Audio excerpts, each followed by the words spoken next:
अभी मेरी आभा माथुर से बात हुई थी। उनके बचपन में आगरा में जाया करते थे उनके घर पर, और वो भी बताती थी कि जब हम बाबा बैठ जाते थे तखत पर तो वो उनकी चक्कर लगाती थी, तो वो पकड़ लेते थे, उठाते थे। और उनके पिताजी के बड़े संस्मरण थे, उन्होंने सुनाए हैं ना। तो यहाँ पर इलाहाबाद में वो जब यहाँ आते थे तो बच्चे आते थे तो बच्चों की तरह काम करते थे, यानी गिट्टी खेलने लगते थे। बड़े आते थे बड़ों के साथ काम करने लगते थे। और जो यहाँ पर भक्त लोग जो आते थे, एक बार जैसे भोजन भंडारा चलता रहता था, एक बार दादा से कैंची धाम में जलेबी मंगाने के लिए कहा था। कैंची में हाँ। कहा था, याद है आपको? हाँ। तो गुस्सा हो गए थे फिर बाबा। मैंने एक संस्मरण पढ़ा कि दादा से जलेबी के लिए शाम को कहा था, सवेरे गुस्सा हो गए बाबा जी कि तुम जलेबी नहीं लाए, एक काम नहीं कर सकते हो, तुम्हें ऐसे बताते हैं। क्यों कहा था? सुधीर दादा को रात में कहा था, तो रात में जलेबी कहाँ से आ जाती? सुबह नाश्ता करवाना था, तो सुबह टाइम से जब कैसे आ पाती, पता नहीं था। सुबह भाई रात की बासी हो जाती। तो ये मैं वो बात कह रहा हूँ, जो समर्पण की जो भावना थी वो ना नहीं थी, और चेहरे पर सिकन नहीं थी। हाँ, नहीं, बिल्कुल शिकन नहीं। चाहे कोई कैसा भी आदेश हो, हाँ। उसका पालन होता था। बिल्कुल। तो दादा और दीदी दोनों लोग टीचर हो गए। टीचर होने के साथ एक समाज में स्टेटस हुआ, एक संघर्ष से निकल के आए और एक समाज में स्टेटस हुआ। तो महाराज जी के साथ जब वो चलते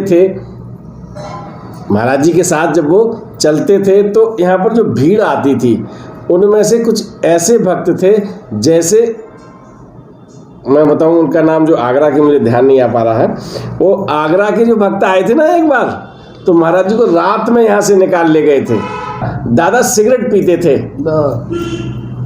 और जो सिद्धि माँ के पति तुलाराम शाह वो भी सिगरेट पीते थे।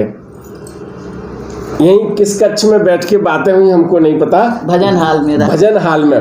और तो भजन हाल में भक्त बैठे रहते थे, और तुलाराम शाह और दादा दोनों लोग इधर आ जाते थे और सिगरेट पी लेते थे। चाय साथ पीते थे, वो चाय बहुत पीते थे दादा। दोनों लोगों से सिगरेट पीने की बात हुई तो तुलाराम शाह की सिगरेटें फिकवा दी थी, और दादा की नहीं। बस वो घटना मैं सुनना चाहता हूँ आपके मुखारबिंद से। हाँ। नहीं, लोग कहते थे कि बाबा आपने उनका तो मना कर दिया, दादा का नहीं मना करते।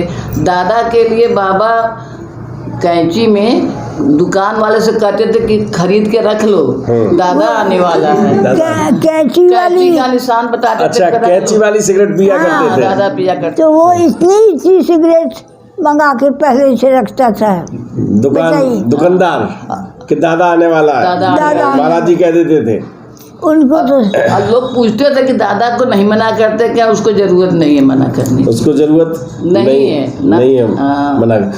दादा के प्रसंग जो है जीवन बाबा के साथ हैं, तुलाराम के साथ हैं, उमादत्त शुक्ला के साथ हैं, जो ये कई भक्त हैं। कल जब मैं मिला, उनका क्या नाम, गुरुदत्त शर्मा जी के साथ हैं। तो ये सब भक्त यात्राएं कर चुके हैं, लेकिन दादा ने बहुत कम यात्राएं की हैं। दादा को बाबा नहीं जाने देते। लेकिन एक जगह जहां ले गए थे महाराज जी, दादा को यात्रा पे कहीं ले गए थे, चित्रकूट। तो एक घटना हुई थी जी, कि राम के दर्शन कराए थे उन्होंने, महाराज जी ने। पत्ती पे लिखा था राम, पेड़ के पत्ती पे राम राम लिखा था। पेड़ की पत्ती पे राम राम लिखा था। उसमें तो दीदी आप भी थी शायद, परिक्रमा मार्ग पे। आप थी? हाँ। आपने भी देखा था? राम राम देखा, राम राम लिखा था पत्ती पे। दीदी भी थी, कमला दीदी भी थी। अच्छा, काहे का पेड़ था वो? रास्ते में था, ऐसे ही पेड़ था। अच्छा, कोई विशेष वो नहीं, स्पेशल पेड़ नहीं था। जी। पत्तियां थी छोटी छोटी, उस पे राम राम लिखा था। बाबा ने कहा दादा से, दादा ये क्या लिखा है? तो दादा ने कहा बाबा तो राम राम लिखा है। फिर माँ मौसी माँ सब लोग, नहीं माँ मौसी माँ नहीं थी, दादा थे, दीदी थी और बड़ी दीदी। आपने देखा था पत्ती पे राम राम लिखा था, राम राम लिखा था। तो महाराज जी ने क्या कहा था फिर? कि राम राम करने से सब पूरा हो जाता है। राम राम करने से सब कुछ पूरा हो जाता है। और चित्रकूट में राम का नाम नहीं लिखा होगा तो किसका नाम लिखा होगा, है ना? हाँ। क्योंकि घर के आगे नेम प्लेट लगाते हैं, हाँ। और चित्रकूट में नेम प्लेट लगी हुई थी तो वो नेम प्लेट पढ़ी गई थी। कुछ कथाएं याद हैं इसीलिए मैं पूछ रहा हूँ, हालांकि सब कुछ हो नहीं सकता। ये कथाएं ऐसी हैं जहाँ शायद मेरा जीवन कम पड़ जाएगा। दीदी मैंने सबसे पहले 101 कथा सुनाई महाराज जी की, मैंने कहा 101 कथा सुना लेता हूँ।